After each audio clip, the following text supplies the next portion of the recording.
Hello, everyone, and welcome to the show. Coming up this week, we're going to talk about every DVC member's favorite topic, annual dues. Coming up next on this episode of The DVC Show. The DVC Show is brought to you by DVCstore.com. You'll save thousands of dollars on your next DVC contract when you let the experts at the DVC Store help welcome you home. Visit them on the web at www.dvcstore.com or call me old-fashioned way, 1-800-550-6493. Hello, everyone, and welcome to the show, coming to you from the Bob Varley Studio in Orlando, Florida. I'm your host, Pete Werner, joined at the table this week by my good friend, Sean Falk. Hi. From the DVC Store, Ms. Jamie Carr. Hey, everybody. Also from the DVC Store, Ms. Jerry Saito. Mr. Hello. Ms. Joining us via Skype, Mr. Pete Shidley. Hey, everybody. And hanging out back in the nook, working the switch. Good old Fiasco. Welcome home. And just a couple of notes in housekeeping.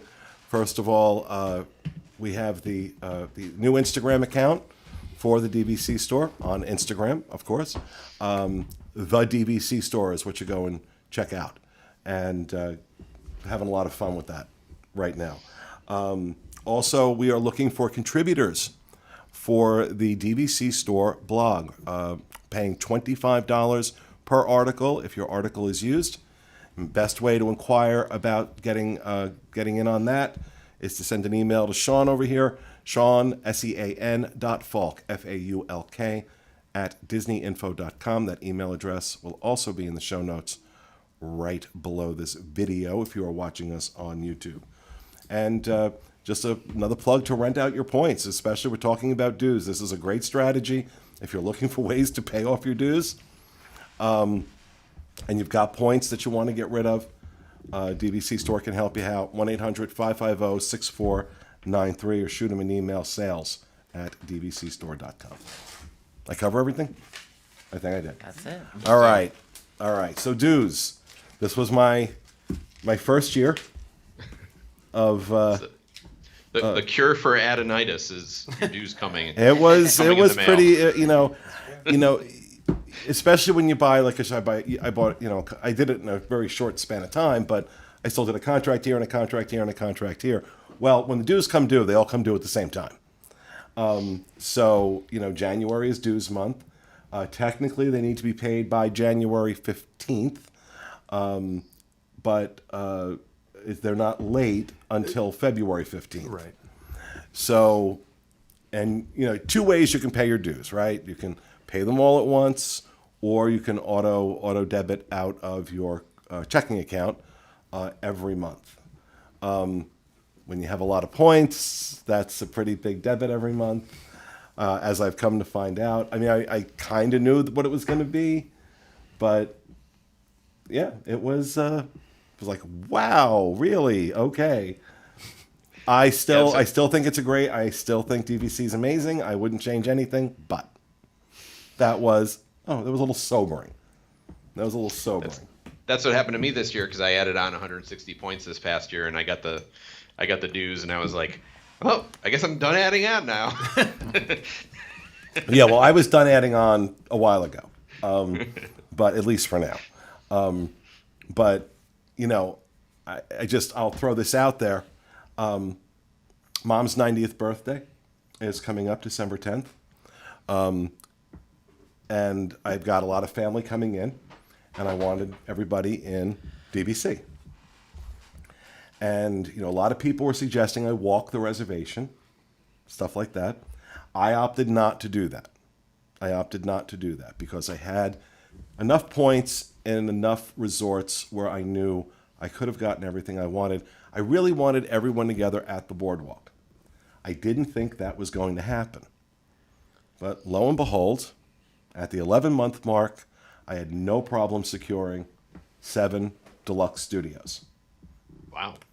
At the boardwalk for December. So doing that at the same time I'm looking at my dues, I'm like, you know what? It's worth it. It's absolutely worth it. So, that does kind of balance it off for me a little bit. But what do we need to know about dues, Jerry? Well, I mean, as you mentioned, they're billed annually. Something I guess people don't realize, you mentioned it, is when you add on, you're adding additional maintenance fees on. So if you buy a certain size contract, but you find you need some extras, it's however many points you own at that particular property, you're going to have the maintenance fees on those. And maintenance fees tend to go up around 3 to 5% per year.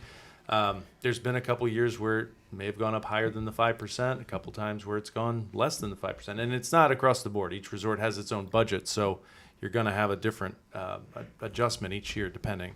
But yeah, that's, maintenance fees are always going to be cheaper than if you paid a cash reservation. So just keep that in mind too. I think you mentioned that. Oh yeah, no. This is, look, at the end of the day, when you, depending on how you travel, at the end of the day, even with maintenance fees and everything factored in, it's still more cost effective to use DVC versus a hotel room. You know, in one of our first shows, it just never occurred to me, but you just had the right line. When you get a hotel room, when you check out, that's it. You're done. You've spent that money, and especially at Disney, when we're talking about rooms, if you want to stay in some of the nicer places, not hard to spend $500 a night. It's just not. Oh yeah. And so you're there for 6 nights. That's $3,000 out the window, right? And you've got nothing to show for that other than your memories and your pictures and your souvenirs and your credit card bill. Whereas with DVC, I own it. I own it for an extended amount of time. So the money I'm spending, I get to use that over and over and over again. Of course, when you have your contract completely paid off, if you're not financing or anything like that, that's all you're paying are your maintenance fees. Right. Yeah. I mean, my maintenance fees, I have a lower point contract, but my maintenance fees are only $500 for the whole year. And I mean, that's like a night at the Grand, you know? So. Yeah, I mean, I mean, this was my first year. Obviously, I own out at Alani, and I feel good about it. I don't necessarily live in the area or anything like that, but I mean, it maintains the thing I purchased, like this thing I invested in. So, I mean, I also bought a house a couple years ago, and I mean, I've had to get appliances replaced. I've had to do I had to get a new air conditioner this year. Yeah. It's a whole lot more than maintenance fees, I can tell you that much. So like it's literally going to be like 9 years worth of my maintenance fees for my air conditioner. So I feel good about it. I'm like, that keeps this thing that I invested in running, and it maintain its value in case I ever sold it. I mean, it's Alani, about direct point, so I kind of cut in half there anyway, but still. Yeah. But I think a big thing is, I mean, we haven't mentioned it yet, but you mentioned the 2 options. You can either go via paying all your dues at the start of the year, or you can do it monthly.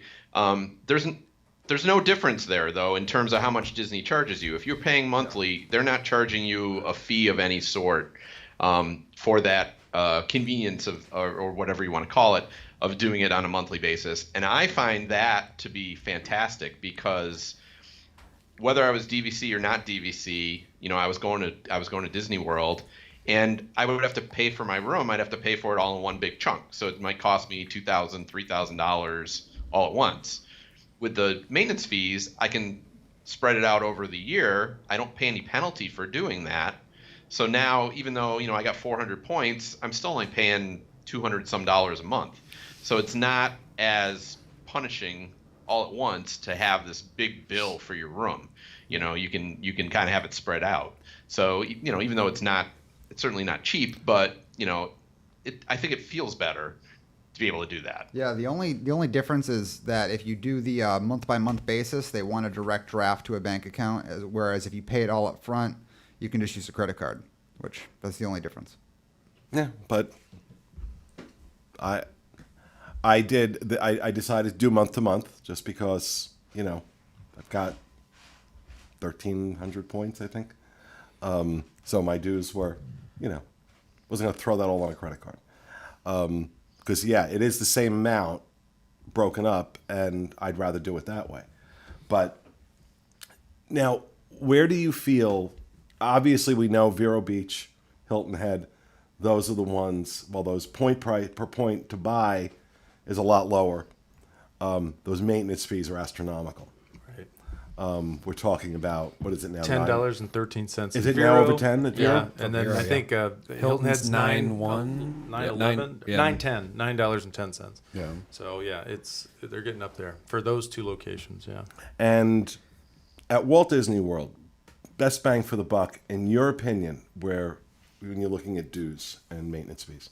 Well, Grand California, I think, has actually the cheapest. That or Grand Floridian, but best bang for the buck is Saratoga Springs. That would be the best value. It's $6.77 a point. You get an extended contract compared to the original 2042 6 resort. So that Saratoga's 2054. The price per point's right around 100, 105 per point in the current market. So dollar for dollar, Saratoga's the best value. You agree with that, Jamie? 100%. And the secondary to Saratoga would be Animal Kingdom, which when it first came out, everybody said, oh, it's going to increase at a rapid rate because of the animals, the care of the animals. And so, but it's stayed really relative and it's stayed close to Saratoga, and you get 3 extra years on the term. Price points are a little bit higher, but Saratoga number 1, 100%. What is it? What are the dues this year at Animal Kingdom? $7.67 a point. And what is it at Copper Creek? Let me see. Copper's $7.44 a point. So a Okay. little cheaper at Copper Creek. A little cheaper at 20 Copper. cents. Okay. 22 cents. I'll take those 20 cents. But that, Yeah, but I know you will. But the I know you will. purchase price is going to be significantly higher. Oh yeah, You're looking at mid 110 to 120s versus 150-ish, 160-ish. So yeah, per point. Yeah, I mean everything. I mean I did a lot of research, especially for another episode that we're gonna do about like the dues versus the upfront payment and everything.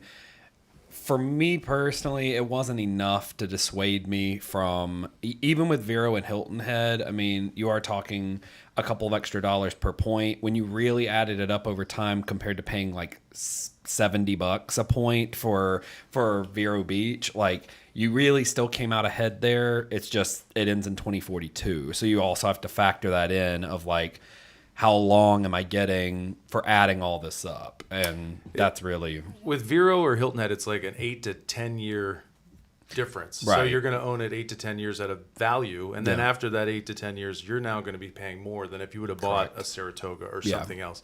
So for that first 10 years, it's a deal, Yeah. but then it adds up. yeah. But if you want the Vero Beach beach cottage, gotta own there. Doesn't matter what the dues are. Yeah, I mean, you can get in at the 7-month, but it's not. It might not be the ideal times. And So- one thing I'd like to mention, because I saw it brought up a lot, and it is true that there is no difference whether you pay it all up at once through Disney or you pay it month by month. But as you get to the higher point values, this becomes more relevant. Is that, and this is something that I figured most people would probably consider. But if you pay all your dues up front versus paying month to month, you end up going to lose a small portion of money in the long run based on your bank account accruing dividends. So if you were to pay a full if you have a ton of points and you have thousands of dollars worth of dues, you pay that all up front through a bank card versus month to month, your bank account is going to accrue less dividends, obviously, than it would But have if you didn't. to counter that argument, you could use a credit card that offers reward points, Exactly. and then get back cash reward Yep. or airline miles or something. That'd So be the there- best route. Yeah. No, I wonder So- if you pay your dues with the Disney Visa, do you get the extra Disney points? I know if you I think buy you get 1%. I know. Well, I know if you buy Disney Vacation Club with your Disney Visa, if you pay for it with that, you do get. I think it's the 2 points, 2 points per dollar or something like that. Oh, yeah. When you do Disney purchases, or 3 points per dollar. I forgot exactly what it is, but I wonder if that also applies to maintenance fees. I don't know the I think answer it's to that. billed a little bit differently. Like I think it's billed as real estate. So I don't know if it's billed as actual Disney. It comes through. Well, as so is Disney. Disney Vacation Club. But when you I buy think that. I think you actually do get the extra reward because it is a Disney. I'm just thinking of that. Maybe I Yeah. should have just put them on my Disney. Yeah. Maybe. Disney Visa. Do y'all notice a difference when people are coming to buy a contract if people owe dues? Like as the buyer, like do a lot of people come in and they balk at the fact that the dues aren't totally paid, or are people like, oh, I'll just pay it, like that's not a problem? I think it's an understanding. Like you have to educate the buyer to let them know why they're paying the dues, and it's a pretty simple formula. Like if you're gonna get the points for the year, you pay the dues on the points you receive. If the seller used those points, seller pays the dues. So it potentially could be negotiable, but it's an easy rule of thumb. Buyer gets points, buyer pays the maintenance on those current points, or seller pays if they use them or borrowed them. Yeah. So, and just to go ahead, Pete. I'm sorry. So you mentioned the monthly or the advantage of doing it as an annual basis is you can charge it to your credit card and you can get points or whatever. I was talking with somebody on Facebook, and I wish I could remember the name, but they indicated to me that you could actually use the monthly payment but still take advantage of using your credit card. Is you set up the monthly bank payment and then you go online and you pay it with your credit card ahead of the monthly bank payment. Now you'd have to do that every single month to do it, but you could take advantage of spreading out the payments but also using your credit card. It's a lot more work, but you can do it. Oh, I didn't realize you could do that. Yeah, me either. That's a lot of work. Just Yes. pay your damn dues. Yeah, you'd have to do it 12 times a year. But Then maybe that'll be the sign off for this show. Just pay your damn dues. Well, I did want to add one thing that might resonate with 0.001% of people listening, but it's a little known fact. If you buy your points in a corporation, so we've been asked that many times. We have corporations buy and they write it off to send their employees on vacations, like you buy in an LLC or a corporation. Your annual dues are substantially higher. So you do not. Really? Yes. Substantially. So you don't get billed at the normal, What is it? A tax that they add to it? Is that right. What the So difference is? it could be, and I'm going to use really rough numbers, so don't quote me on this. Please don't call and tell me I was wrong. But if you own a couple hundred points, I mean, we could be talking, $400 to maybe $700 more, something of that nature. It's a significant difference for owning in a corporation. I knew that, but I didn't know it was that significant. Wow. We actually had one come through the other day and went through the numbers, thought they were incorrect, and then I mentioned, is it owned by a corporation? And the associate said it was. So and again, I'll get the exact numbers if anyone wants them. I might be off a little, but we're not talking dollars, and we're not talking $100. We're talking about several $100s. So Wow. Keep that in mind. If you want to put your DVC in a corporation or an LLC, you're going to get hit on the annual due side of it. I never would have even thought about that. So, all right. Well, I don't know. Is there anything else we need to say about annual dues other than, people to understand what they're used for? These are used to maintain the property that you own at. This is used when they do these refurbs, when they do either a soft goods refurb or a full refurb. Furniture and the equipment and supplies and everything that goes in there, that all goes, they have to pay for the cast members that check you in and do housekeeping and, all of that gets billed to Disney Vacation Club, and that's how those dues and maintenance fees are used. And this might be Captain Obvious, but for somebody out there who doesn't know how those dues are billed, it obviously is based on the resort budget, but it's based on the number of points you own. I mentioned that, but just to make sure, like if you own 100 points, you're paying a per point price on 100 points. If you own 300 points, that price is going to go up. So again, maintenance is based on the number of points you own. And typically, the larger the resort, the more people to share that cost among. So Saratoga, Animal Kingdom, Old Key West are typically going to stay lower than Copper Creek, Boulder Ridge, Bay Lake Tower, because there's more people Go to ahead and divide just the name all cost the ones among. I own. All the ones Pete owns at. Yeah, because apparently I have to buy anything that starts with a B. when they send you your dues, they do break it down, so you can Yeah. see how much you're paying for property taxes. You can see how much you're paying for transportation. Transportation is typically one of the things that they charge. Yeah. So if you look at Riviera dues, transportation is actually quite high, quite a lot higher than the other resorts, and that's because they built the Skyliner, so they're charging the residents there for the Skyliner essentially. And what's Riviera going for? It was like It's like $8. $8 and change. It's pretty high for a brand new For a property. resort. It's $8.31 a point. that's going to be over 10 within 5 years at that, least. that is definitely on the higher side for 15 resorts. That's probably number 13 on the scale. Like it's up there. Yeah. So, yeah. Well, there you have it. That's our discussion on annual dues. Hope you're paying yours. I know I'm paying mine. And that'll do it. Excuse me. That'll do it for this week's episode of the DVC show. We hope you enjoyed it, and we'll see you again next week.